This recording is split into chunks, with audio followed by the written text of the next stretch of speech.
بسم الله الرحمن الرحيم. الحمد لله الأول قبل الإنشاء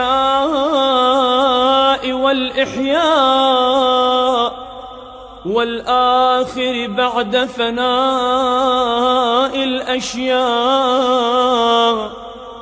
العليم الذي لا ينسى من ذكره ولا ينقص من شكره ولا يخيب من دعاه ولا يقطع رجاء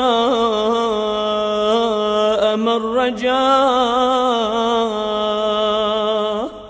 اللهم إني أشهدك وكفى بك شهيدا، وأشهد جميع ملائكتك وسكان سماواتك وحملة عرشك ومن بعثت من أنبيائك ورسلك وأنشأت من أصناف خلقك، أني أشهد أنك أنت الله لا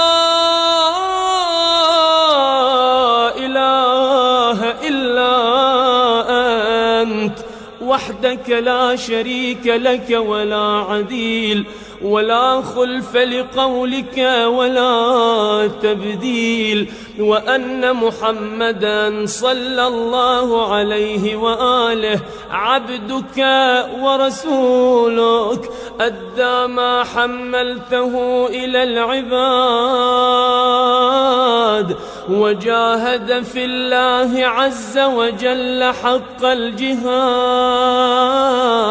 وأنه بشر بما هو حق من الثواب وأنذر بما هو صدق من العقاب.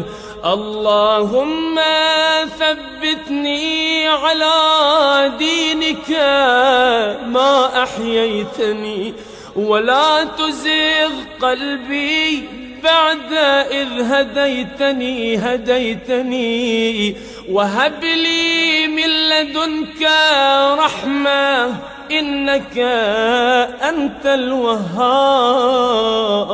صل على محمد وعلى آل محمد، واجعلني من أتباعه وشيعته، واحشرني في زمرته، ووفقني لأداء فرض الجمعات وما أوجبت علي فيها من الطاعات، وقسمت لأهلها من العطاء في يوم الجزاء، إنك أنت العزيز الحكيم